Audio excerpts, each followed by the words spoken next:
بسم الله الرحمن الرحيم وهذا صراط ربك مستقيما قد فصلنا الآيات لقوم يذكرون لهم دار السلام عند ربهم وهو وليهم بما كانوا يعملون.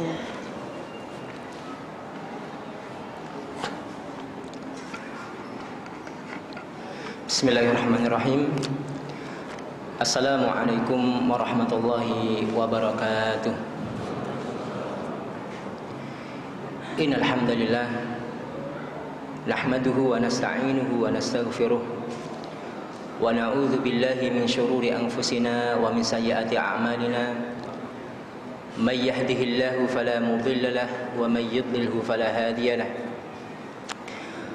أشهد أن لا إله إلا الله وحده لا شريك له وأشهد أن محمدا عبده ورسوله لا نبي ولا رسول بعده أوصيكم ونفسي بتقوى الله عز وجل قال الله تعالى في كتابه الكريم أعوذ بالله من الشيطان الرجيم بسم الله الرحمن الرحيم يا أيها الذين آمنوا اتقوا الله حق تقاته ولا تموتن إلا وأنتم مسلمون أما بعد فإن أصدق الحديث كتاب الله وخير الهدي هدي محمد صلى الله عليه وسلم وشر الأمور محدثاتها فإن كل محدثة بدعة وكل بدعة ضلالة وكل ضلالة في النار. Jamaah salat maghrib yang dirahmati oleh Allah Subhanahu wa taala. Alhamdulillah, segala puji bagi Allah Subhanahu wa taala yang telah memberikan kepada kita semuanya kenikmatan yang tidak terhitung jumlahnya, dari nikmat yang sangat besar, nikmatul iman, nikmat keimanan, dan juga nikmat keislaman. Yang kedua nikmat tersebut merupakan modal yang paling utama bagi setiap muslim hamba Allah untuk menggapai keselamatan fid dunya wal akhirah. Salawat dan salam marilah kita haturkan kepada Rasulullah Muhammad sallallahu alaihi wasallam, kepada ahlul bait, kepada keluarga beliau, dan kepada para sahabat serta orang-orang yang siqah, orang-orang yang selalu senantiasa istiqomah di dalam memegang sunnah-sunnah beliau hingga hari kemudian. Barakallahu fikum, ikhwani wa akhwati fillah. Kita masih bersama kajian tafsir As-Sa'di, tafsir yang cukup ringkas. Pada pertemuan sebelumnya kita sudah membahas sebagian besar tafsir surat Al-Fatihah. Kita sudah sampai pada tafsir firman Allah Subhanahu wa taala, ihdinas siratal mustaqim. Allah berfirman pada ayat sebelumnya, iyyaka na'budu wa iyyaka nasta'in. Artinya, hanya kepada Engkau ya Allah kami beribadah, dan hanya kepada Engkau kami memohon pertolongan, isti'anah. Memohon pertolongan disebut dengan isti'anah. Di antara faedah yang dapat kita ambil, Bapak Ibu sekalian, dari ayat tersebut, bahwasanya ibadah yang kita lakukan, bahkan perkara-perkara yang di luar ibadah sekalipun, tidak akan sempurna kecuali diiringi dengan isti'anah, memohon pertolongan kepada Allah. Kenapa? Jawabannya adalah al-isti'anah. Memohon pertolongan itu merupakan bentuk ketundukan kita, ketawaduan kita kepada Allah. Karena apapun yang terjadi, apapun hasil daripada apa yang kita lakukan, semuanya itu adalah merupakan takdir Allah, merupakan kudrah Allah, ketentuan Allah Subhanahu wa taala. Kita sebagai manusia hanya diperintahkan untuk ikhtiar, berusaha, dan di antara bentuk usaha yang sempurna adalah mengiringi usaha tersebut dengan isti'anah, memohon pertolongan kepada Allah Subhanahu wa taala. Kemudian Allah berfirman setelahnya, setelah ayat iyyaka na'budu wa iyyaka nasta'in, ihdinas siratal mustaqim, yang artinya adalah sebuah doa, permohonan kita kepada Allah supaya kita mendapatkan petunjuk jalan yang lurus. Korelasi antara ayat sebelumnya dengan ayat ini cukup erat. Ketika para ulama menjelaskan bahwa ibadah dan amal-amal yang kita lakukan itu tidak sempurna kecuali dengan isti'anah, memohon pertolongan, maka ayat setelahnya menjelaskan bahwa di antara bentuk isti'anah, di antara bentuk memohon pertolongan kepada Allah itu dapat direfleksikan di dalam doa. Maka ayat setelah iyyaka na'budu wa iyyaka nasta'in adalah ayat yang menunjukkan permohonan kita kepada Allah Subhanahu wa taala. Doa. Ihdinas siratal mustaqim. Memohon kepada Allah untuk supaya kita diberi jalan yang lurus. Dan doa ini juga mengandung makna supaya kita ditetapkan pada jalan yang lurus. Andaikan kita belum mendapatkan jalan yang lurus, kita berharap mendapatkan jalan yang lurus dengan doa ini. Kalau sudah, maka makna permohonan doa yaitu ihdinas siratal mustaqim adalah permohonan kepada Allah supaya kita ditetapkan di atas jalan yang lurus. Maka kalau ada pernyataan bahwa umat Islam itu di dalam kesesatan, apa buktinya? Buktinya adalah mereka selalu memohon kepada Allah jalan yang lurus, berarti mereka masih sesat. Ini salah. Ya, kata kerja fi'lul amri, kata kerja perintah di dalam bahasa Arab, walaupun kata kerja perintah kalau kita tunjukkan, kita tunjukkan ataupun kita arahkan kepada Allah bukan berarti perintah, namun artinya lain, yaitu doa. Itu memiliki makna bahwa kita itu meminta keteguhan, keistiqomahan. Seperti firman Allah dalam surat Al-Ahzab ayat yang pertama. Ya ayuhan nabiyyu ittaqillah. Wahai nabi, ini perintah dari Allah kepada Nabi Muhammad, bertakwalah kepada Allah. Maka ini memiliki dua makna.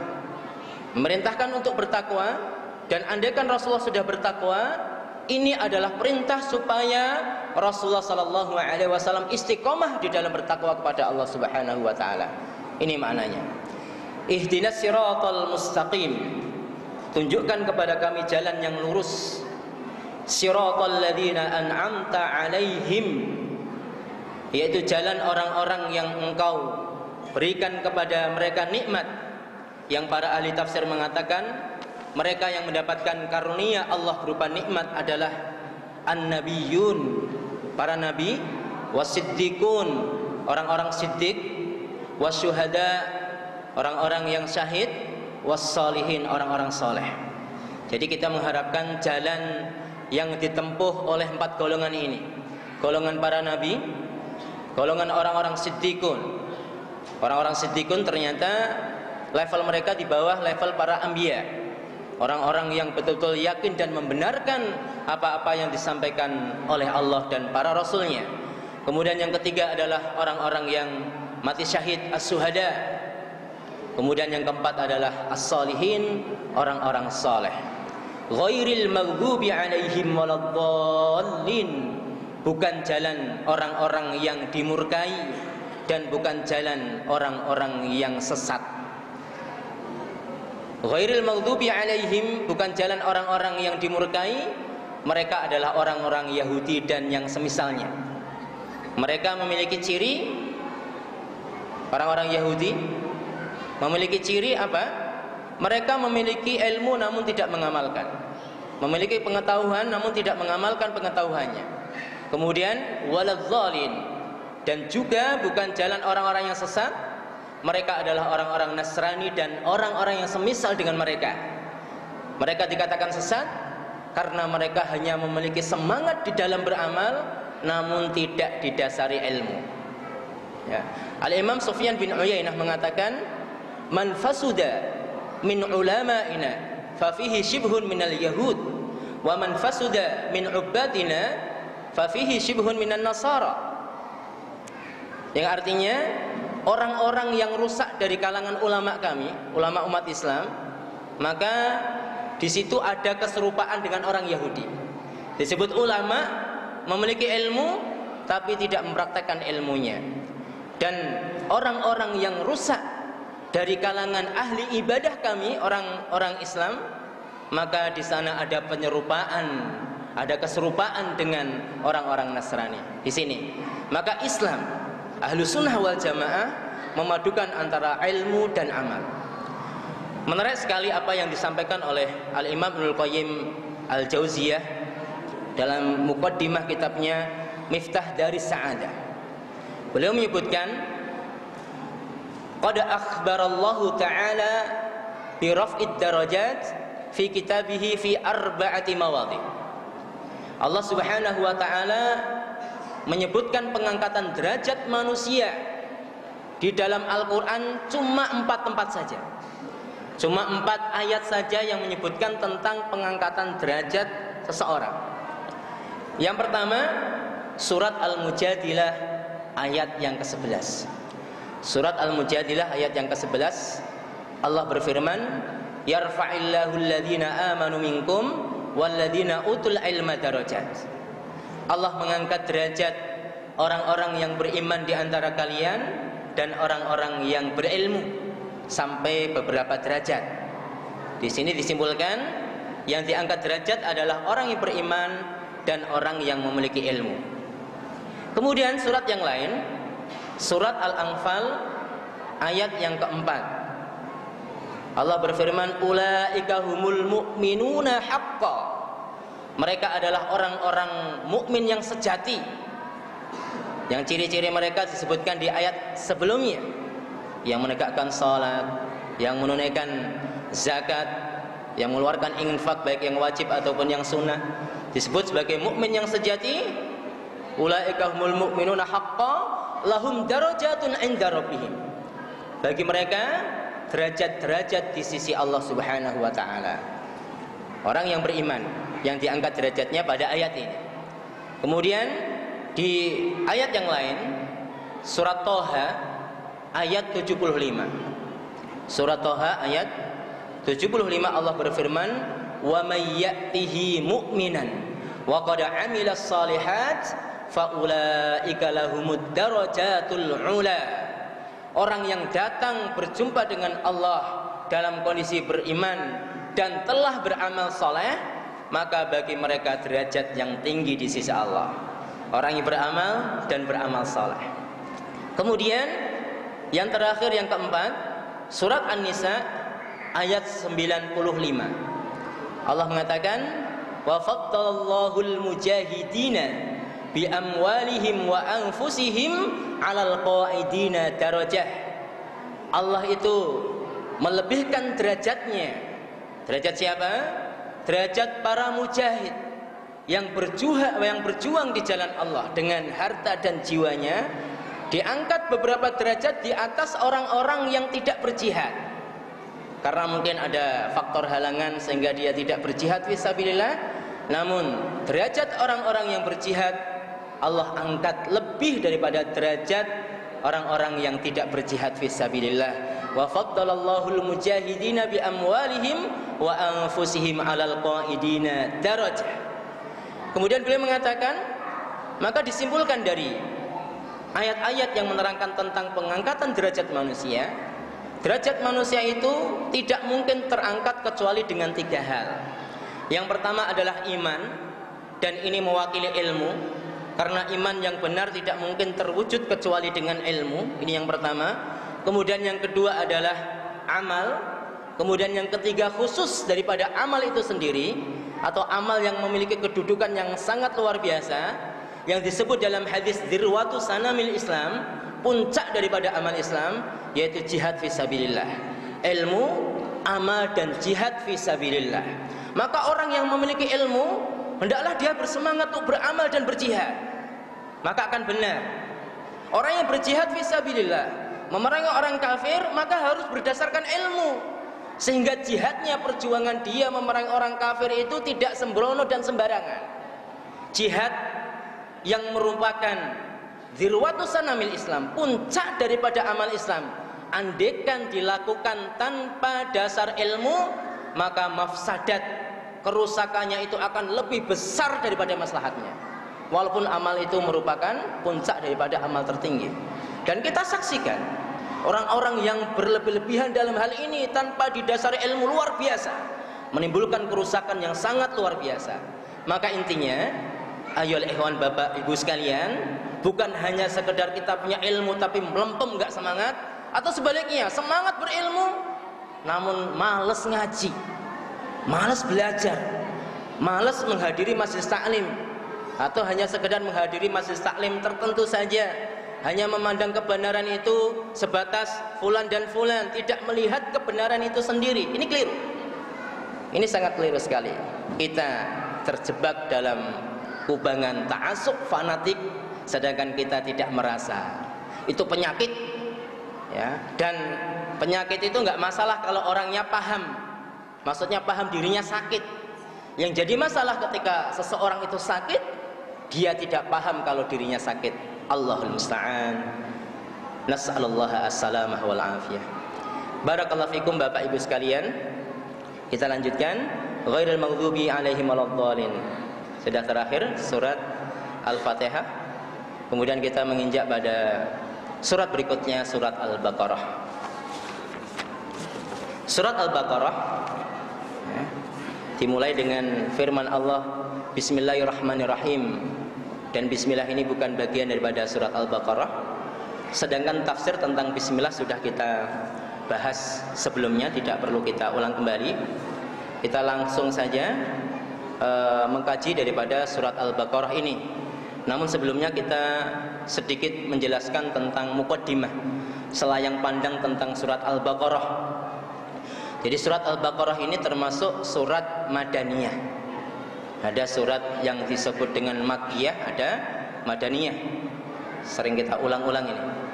Disebut surat Madaniyah, artinya surat ini diturunkan setelah hijrahnya Nabi Muhammad sallallahu alaihi wasallam dari Mekkah ke Madinah. Jadi ukurannya, parameternya adalah waktu, bukan tempat. Waktu. Jadi surat-surat yang diturunkan sebelum hijrahnya Nabi Muhammad sallallahu alaihi wasallam itu surat Makkiyah. Namun surat-surat yang diturunkan setelah hijrahnya Nabi Muhammad sallallahu alaihi wasallam itu disebut dengan surat Madaniyah. Baik, barakallahu fikum. Al-Baqarah itu artinya sapi betina. Artinya sapi betina. Al-Baqarah sapi betina. Dan penamaan surat perlu kita pahami Bapak Ibu sekalian. Penamaan surat ini dan surat-surat yang lain, Al-Baqarah, Ali Imran, An-Nisa, Al-Maidah dan lain sebagainya, itu sudah familiar pada zaman Nabi Muhammad SAW. Banyak hadis-hadis yang menyebutkan tentang penamaan surat. Di antaranya adalah hadis yang diriwayatkan oleh Imam Muslim dari sahabat Abu Hurairah radhiyallahu an. Beliau menuturkan Rasulullah SAW bersabda, la taj'alu buyutakum maqabir, inna syaitana yanfiru minal bait alladhi tuqra'u fihi suratul Baqarah. Rasulullah sallallahu alaihi wasallam bersabda, jangan jadikan rumah-rumah kalian itu seperti kuburan. Apa maksudnya? Maksudnya bisa dipahami di sabda beliau, inna syaitan. Jadi maksudnya bisa kita pahami dari sabda beliau di penggalan hadis terakhir. Inna syaitana, sesungguhnya setan itu akan lari dari rumah yang dibacakan surat Al-Baqarah. Ya, jadi ada beberapa hal yang bisa kita tarik kesimpulan bahwa rumah itu harusnya dijadikan tempat ibadah dan jangan dijadikan kuburan, Pak. Bisa kita pahami lagi bahwa kuburan itu bukan tempat ibadah. Ini harus kita pahami. Sehingga Rasulullah SAW mengatakan jangan jadikan rumah kalian itu kuburan. Walaupun ada yang menafsirkan bahwa hukumnya makruh menguburkan mayat di dalam rumah, menafsirkan daripada hadis Rasulullah SAW ini. Namun makna yang masyhur di antara para ulama adalah tidak boleh menjadikan rumah kita itu seperti kuburan yang tidak dilakukan ibadah di dalamnya. Maka dianjurkan menjalankan sholat sunnah itu di rumah, memperbanyak membaca Al-Quran, khususnya surat Al-Baqarah, Karena apa? Setan itu akan lari, jin-jin yang jahat-jahat itu akan lari dari rumah yang dibacakan suratul Baqarah. Dalam riwayat yang lain juga surat Ali Imran.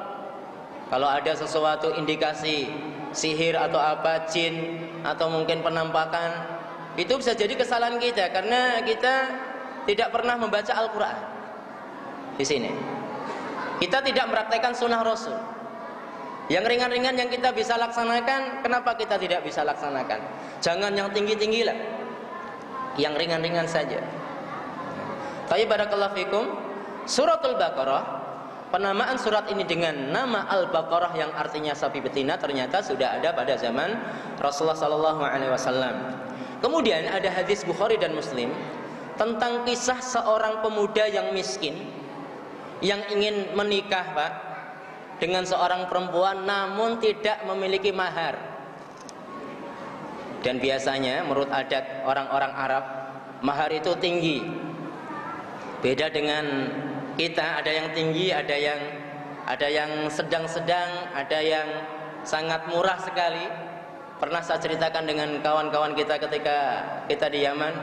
Di Indonesia ada mahar itu cukup Al-Quran saja sama sajadah luntur, sudah cukup dan sah kita suami istri. Heran sekali. Akhirnya apa? Dia ingin sekali datang ke Indonesia. Ya, saya pengen jadi dai. Saya pikir pengen nikah juga kan gitu. Karena nikah di sana mahal. Dan sahabat tadi ini tidak punya apa-apa. Rasulullah mengatakan kepada dia, "Kamu punya hafalan enggak?" "Iya, saya memiliki hafalan ya Rasulullah. Surat ini, surat ini, surat ini disebutkan namanya." Ya. Kemudian Rasulullah mengatakan, "Kamu bisa nggak membacanya tanpa melihat?" Artinya menghafal. "Oh bisa ya Rasulullah." "Baca." Kemudian dibaca surat-surat yang disebutkan tadi. Kemudian Rasulullah SAW mengatakan, "Idhab, faqad mallaktukaha bima ma'aka minal Qur'an." Sudah, pergi kamu dan kamu dapat memiliki perempuan tadi sebagai istri kamu dengan mahar apa-apa yang kamu baca dari Al-Quran. Di sini kesimpulannya apa? Bahwa nama-nama surat Al-Baqarah dan surat-surat yang lain itu sifatnya tauqifiyah. Apa itu tauqifiyah? Yaitu sesuai dengan petunjuk Nabi Muhammad SAW. Ada sebagian ulama mengatakan itu ijtihad para sahabat. Namun ketika dibandingkan, pendapat yang pertama yang mengatakan bahwa nama-nama surat dalam Al-Quran itu sesuai dengan petunjuk Nabi itu lebih kuat. Ini ditegaskan oleh Al-Imam As-Suyuti rahimahullah ta'ala dalam kitabnya Al-Itqan fi Ulumil Quran. Beliau menegaskan bahwa penamaan surat-surat, surat Al-Baqarah dan lain sebagainya itu sifatnya tauqifiyah, bukan taufiqiyah. Tauqifiyah artinya bukan ijtihad, itu sudah dijelaskan oleh Rasulullah SAW. Adapun pernyataan yang mengatakan bahwa tidak boleh menyebut surat ini dengan surat Al-Baqarah ataupun surat Ali Imran tidak boleh disebut dengan surat Ali Imran, surat An-Nisa tidak boleh disebut dengan surat An-Nisa, namun sebaiknya disebut dengan surat yang terkandung di dalamnya ataupun yang tersebut di dalamnya Al-Baqarah, surat yang tersebut di dalamnya Ali Imran, surat yang tersebut di dalamnya An-Nisa. Kami katakan ini pernyataan yang salah walaupun berdasarkan hadis, namun hadis itu lemah. Di dalamnya ada perawi yang namanya Isa bin Maimun. Ya, Isa bin Maimun adalah seorang perawi yang lemah periwayatannya sehingga hadis tersebut tidak bisa dijadikan hujjah. Maka tidak mengapa kita katakan surat Al-Baqarah adalah suratul Baqarah, surat Al-Baqarah. Tapi barakallahu fikum Bapak Ibu sekalian yang dirahmati oleh Allah Subhanahu wa taala, kita masuk pada firman Allah pada ayat yang pertama. Bismillahirrahmanirrahim. Alif Lam Mim. Firman Allah pada ayat yang pertama ini cuma terdiri dari 3 huruf. Alif, Lam dan Mim. Ini para ulama menyebutnya dengan al-huruf al-muqatta'ah. Kumpulan huruf-huruf yang terdapat di sebagian awal-awal surat dari Al-Quran. Seperti surat Al-Imran juga dimulai dengan Alif Lam Mim. Surat yang lain dimulai dengan Thaha, Yasin, Kaf, Ha, Ya, Ain, Shad, Alif Lam Mim Shad, Alif Lam Ra, Alif Lam Mim Ra, dan lain sebagainya. Itu namanya al-huruf al-muqatta'ah, kumpulan huruf-huruf yang terdapat di sebagian awal-awal surat Al-Quran. Al-Imam As-Sa'di mengatakan,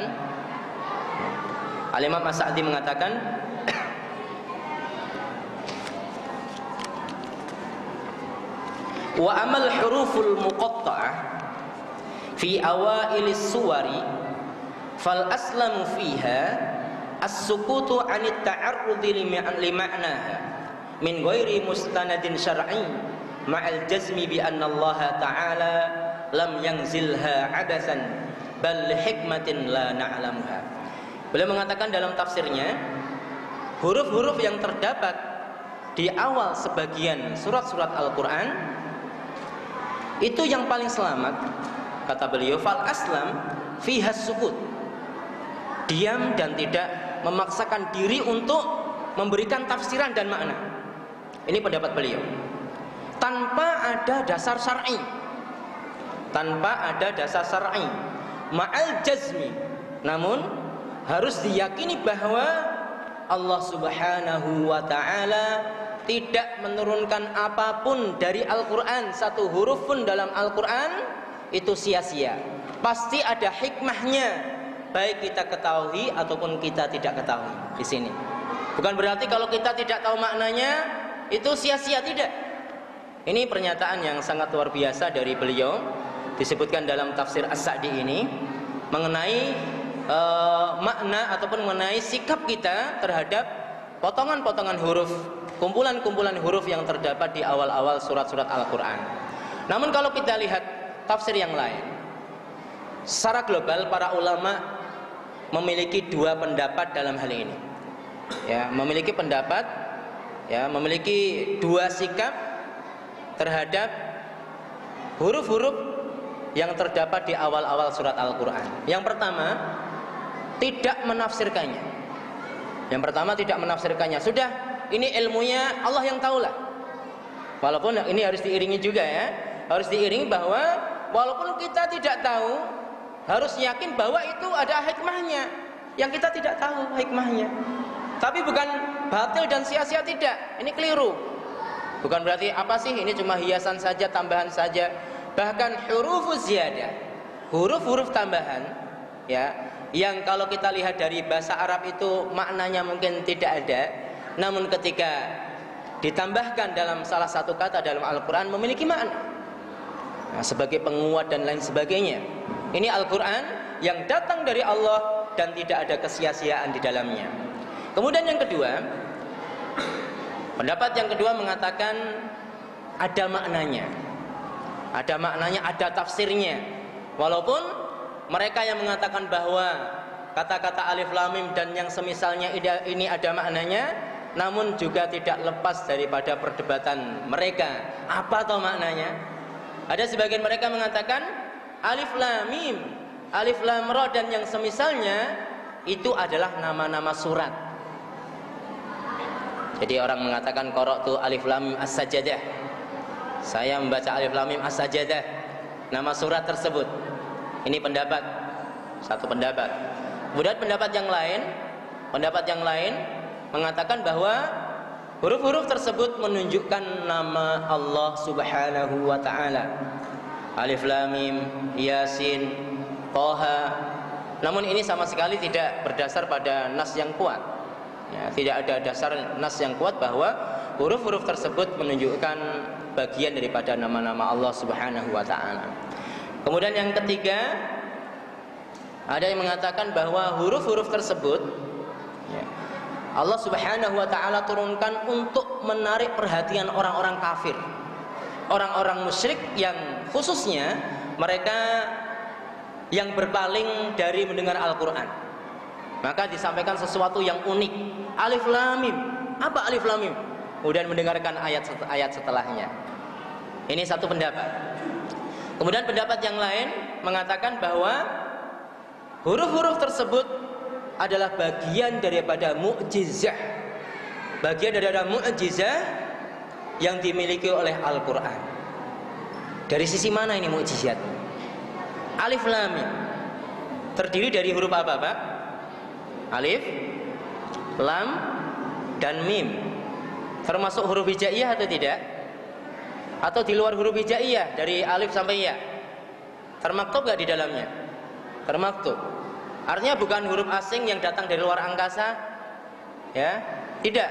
Termasuk huruf hijaiyah yang kita kenal dan yang dikenal oleh orang-orang Arab dahulu.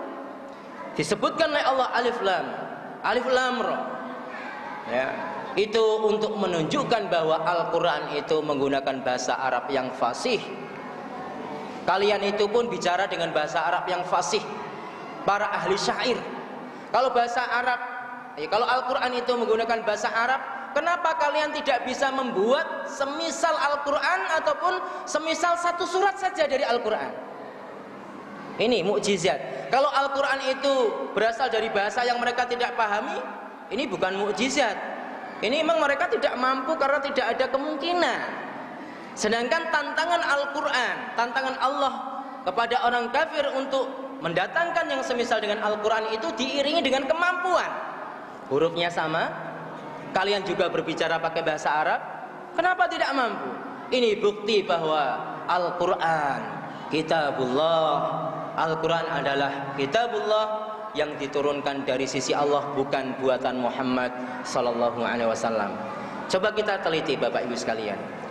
Firman Allah yang diawali dengan, ya, di awal surat itu yang diawali dengan huruf-huruf ini seringkali disebutkan tentang Al-Quran, Pak. Jadi secara langsung ini isyarat bahwa ini loh Al-Quran, ya, ini loh Al-Quran yang memakai bahasa Arab, namun kalian tidak bisa mendatangkan yang semisal dengannya. Coba lihat Al-Quran, dibuka Al-Quran itu dibuka, lihat contohnya Alif Lam Mim. Maka firman setelahnya apa, Pak?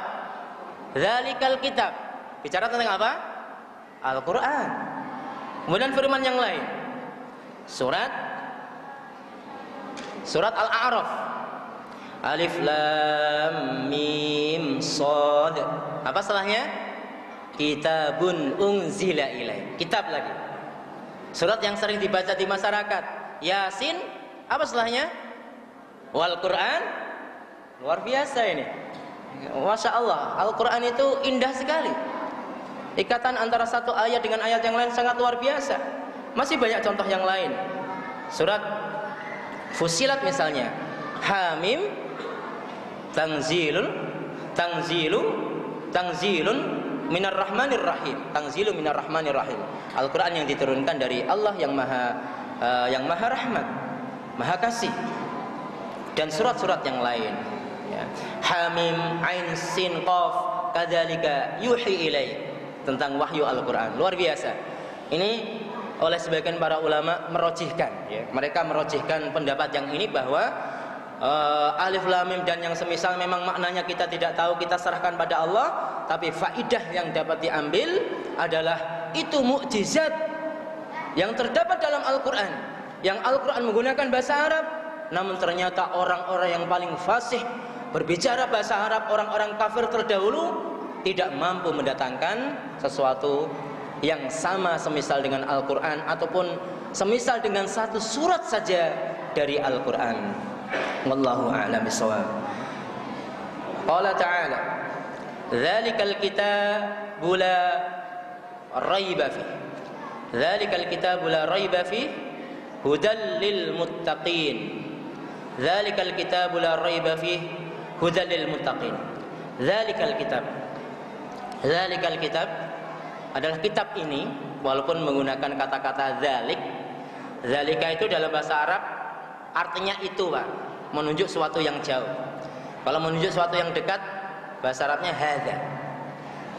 Tapi para ulama ahli bahasa mengatakan bahwa antara dzalikan dan hadza, antara kata dzalika yang itu merupakan, ya, isim isyarah sesuatu yang digunakan untuk menunjuk, ya, sesuatu yang jauh, dzalik.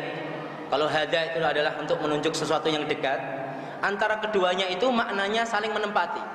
Dzalika kadang-kadang maknanya ini, hada kadang-kadang maknanya itu. Seperti ini. Maka dzalikal kitab, kalau kita lihat terjemahan, maknanya adalah kitab ini, kitab Al-Qur'an ini. Walaupun menggunakan kata-kata dzalika. Ini perlu kita pahami sekali lagi bahwa antara dzalika dan hada maknanya saling apa? Menempati. Saling menempati. Thayyib, barakallahu fikum. Dzalikal kitab, kitab Al-Qur'an ini yang dimaksudkan oleh Allah dalam firman-Nya ini adalah Al-Qur'an. Walaupun ada yang mengatakan seperti Al-Imam At-Tabari bahwa maksudnya adalah Taurat dan Injil, namun perkataan ini sangat jauh sekali.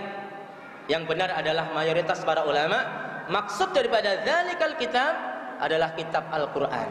Dzalikal kitabu la raiba fih. La raiba fih. La artinya tidak, raiba keraguan, fihi di dalam Al-Qur'an. Kitab Al-Qur'an ini yang tidak ada keraguan di dalamnya. Tidak ada keraguan di dalamnya. Ada dua versi maknanya. Artinya apa? Versi yang pertama adalah tidak ada keraguan di dalamnya. Maksudnya adalah tidak ada keraguan bahwa itu turun dari Allah. Ayat yang menafsirkan hal tersebut adalah firman Allah surat As-Sajdah ayat 1 dan 2. Allah berfirman, Alif Lam Mim Tanzilul Kitab la raiba fihi mir rabbil alamin. Alif Lam Mim, turunnya kitab Al-Qur'an itu tidak ada keraguan di dalamnya bahwasanya kitab Al-Qur'an itu turun dari Allah. Ini tafsirnya. Ya, bisa dipahami ya Pak. Maksud tidak ada keraguan di situ adalah tidak ada keraguan bahwa kitab itu, Al-Qur'an itu turun dari sisi Allah. Ini versi yang pertama. Versi yang kedua, maksud daripada pernyataan la raiba fih, jadi tidak ada keraguan di dalamnya, itu suatu pernyataan. Namun yang dimaksudkan dari pernyataan ini adalah larangan. Artinya apa? Kita sebagai seorang muslim itu dilarang oleh Allah supaya kita tidak ragu terhadap Al-Qur'an, tidak ragu kalau Al-Qur'an itu diturunkan oleh Allah, dan tidak ragu dengan apa-apa yang dikabarkan oleh Al-Qur'an di dalamnya. Pernyataan, namun kandungannya adalah larangan. Jadi kalau dinyatakan tidak ada keraguan, ya memang betul, tapi kalau kita ragu ya sama saja. Intinya kita di situ loh. Intinya kita, Al-Qur'an benar ya yakin, tapi dia ragu. Sama saja. Maka itu adalah merupakan bentuknya pernyataan, namun intinya yang dimaksudkan adalah larangan supaya kita tidak ragu terhadap Al-Qur'an. Dzalikal kitabu la raiba fih hudal lil muttaqin. Al-Qur'an itu sebagai petunjuk bagi orang-orang yang bertakwa. Di dalam ayat yang lain Allah Subhanahu wa taala menyebutkan bahwa Al-Qur'an itu hudal linnas. Petunjuk bagi siapa Pak? Manusia. Apa korelasinya ini?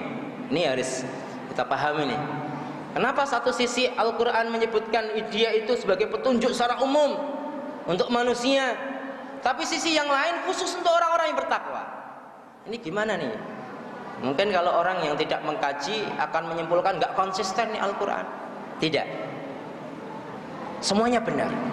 Bahkan dari kedua ayat tersebut, yang satu ayat menyebutkan bahwa Al-Quran sebagai petunjuk bagi manusia, dan satu ayat lagi Al-Quran sebagai petunjuk bagi orang-orang yang bertakwa, bisa ditarik kesimpulan bahwa yang disebut hidayah ataupun petunjuk itu dibagi menjadi dua macam. Hidayah atau petunjuk dibagi menjadi dua macam. Yang pertama, hidayatus sabil awil bayan. Hidayah yang artinya hanya penjelasan Pak. Ini loh Al-Quran, ini jalan yang benar. Rasulullah menyampaikan kepada para sahabat termasuk pamannya Abu Thalib kebenaran, sehingga Allah menyatakan wa innaka latahdi ila siratim mustaqim. Wahai Muhammad, sesungguhnya kamu itu menunjukkan manusia kepada jalan yang lurus. Termasuk kita bisa memberikan hidayah ini. Hidayah dalam artinya menjelaskan, bukan hidayah yang berhubungan dengan hati manusia mau beriman atau tidak. Kemudian yang kedua adalah hidayah yang sifatnya petunjuk, hati, ilham, manusia mengikuti petunjuk tersebut. yang hal ini tidak dimampui oleh manusia kecuali Allah. Bahkan Rasulullah sendiri tidak mampu. Innaka la tahdi man ahbabta. Wahai Muhammad, kamu tidak mampu memberikan petunjuk kepada orang yang kamu cintai, yaitu pamannya Abu Thalib. Di sini, maka bisa kita simpulkan Al-Quran secara umum memberikan petunjuk pada seluruh manusia. Tinggal manusianya mau mengambil petunjuk atau tidak. Kalau orang yang mau mengambil petunjuk Al-Quran itu, maka dia masuk wilayah orang-orang yang bertakwa, mendapatkan petunjuk yang khusus dari Allah Subhanahu wa taala. Thayyib, barakallahu fikum. Semoga yang sedikit dan yang singkat ini memberikan pencerahan kepada kita semuanya, dan sekaligus memberikan motivasi untuk selalu mengkaji Al-Quran, karena nggak habis-habis Al-Quran itu dikaji, selalu ada yang baru dan yang baru.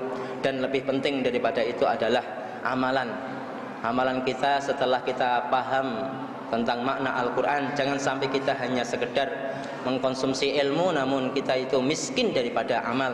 Ilmu, amal, dan jihad fi sabilillah. Wallahu a'lam bishawab. Semoga kita termasuk orang-orang yang diberikan istiqomah oleh Allah Subhanahu wa taala sampai akhir hayat kita. Amin amin ya rabbal alamin. Wa sallallahu ala nabiyyina Muhammad wa ala alihi wa sahbihi wa sallam, walhamdulillahi rabbil alamin. Billahi taufiq wal hidayah. Wassalamu alaikum warahmatullahi wabarakatuh.